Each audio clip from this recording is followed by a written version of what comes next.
Halo semuanya, selamat datang di channel ini. Di video kali ini, kami bakal bahas mengenai identifikasi kebutuhan informasi.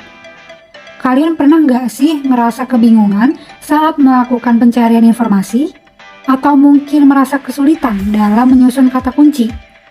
Nah, di video kali ini, kami akan memberikan trik yang sangat berguna tentang bagaimana cara mengidentifikasi kebutuhan informasi yang akurat dan relevan. Kami akan membagikan strategi dan teknis praktis yang akan membantu kalian dalam mengidentifikasi kebutuhan informasi yang paling cepat, tepat, dan juga akurat untuk teman-teman semua. Dari mengidentifikasi rumusan masalah, pengembangan kata kunci, formulasi kata kunci, hingga penggunaan informasi. Semuanya akan kita bahas dalam video ini. Jadi, mari kita mulai perjalanan untuk menjadi ahli dalam mengidentifikasi dan menemukan informasi yang tepat dan terpercaya bersama-sama. Let's go! Pada dasarnya, manusia tidak akan pernah lepas dengan yang namanya informasi. Informasi merupakan suatu kebutuhan guna memenuhi pengetahuan mereka. Menurut Zipper, pada tahun 1993, kebutuhan informasi dianggap sebagai kesenjangan dalam memahami sesuatu, yaitu ketika seseorang mengalami situasi di mana mereka harus membuat keputusan, menjawab pertanyaan, atau memahami sesuatu. Yuk, kita mulai step pertama. Langkah pertama yang harus kalian lakukan adalah mengidentifikasi rumusan masalah. Kita dapat mengidentifikasinya dari judul, topik penelitian, dan rumusan masalah penelitian yang kalian punya. Rumusan masalah dari judul penelitian yang kami punya adalah karakterisasi molekuler dan potensi antihiperglikemia bawang dayak, mahkota dewa, dan pasak bumi dengan uji fitokimia dan molekular docking. Kemudian, tentukan kata kunci dari topik tersebut. Kata kunci dari judul penelitian yang kami gunakan adalah antihiperglikemia, phytochemical test, dan molecular docking. Langkah kedua adalah mengembangkan kata kunci utama yang telah ditetapkan pada langkah sebelumnya. Dalam proses pengembangan kata kunci, ada 3 cara, yaitu dengan menggunakan thesaurus, mencari sinonim, dan antonim dari kata kunci tersebut. Untuk mempermudah dalam proses pengembangan kata kunci, kalian bisa menggunakan thesaurus loh.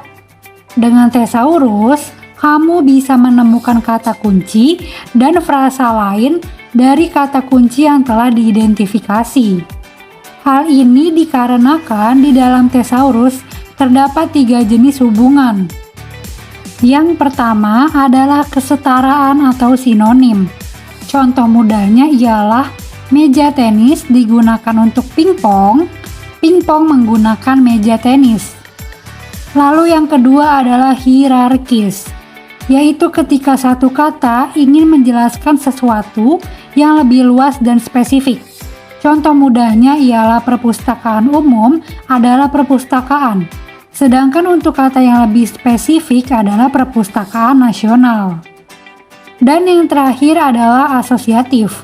Ketika 2 kosakata yang sama membahas satu konteks yang sama, tetapi tidak memiliki hubungan sinonim atau hierarkis.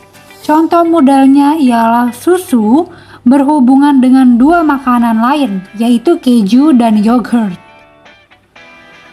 Setelah menemukan dan mengembangkan frasa lain dari kata kunci yang kamu punya, langkah terakhir dalam proses mengidentifikasi kebutuhan informasi adalah menyusun konsep kata kunci.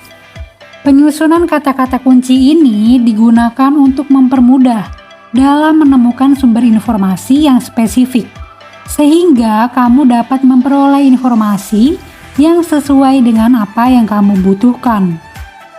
Dari konsep yang sudah ditemukan tadi, Untuk mempermudah mengorganisasi kata kunci yang telah dikembangkan, kalian bisa membuat tabel query, seperti contoh di sini. Tabel tersebut menunjukkan bahwa kamu bisa menggunakan 3 alternatif formulasi kata kunci untuk mencari sumber informasi yang kamu butuhkan. Pada alternatif pertama, kami memasukkan antihiperglikemia, phytochemical test, dan molecular docking.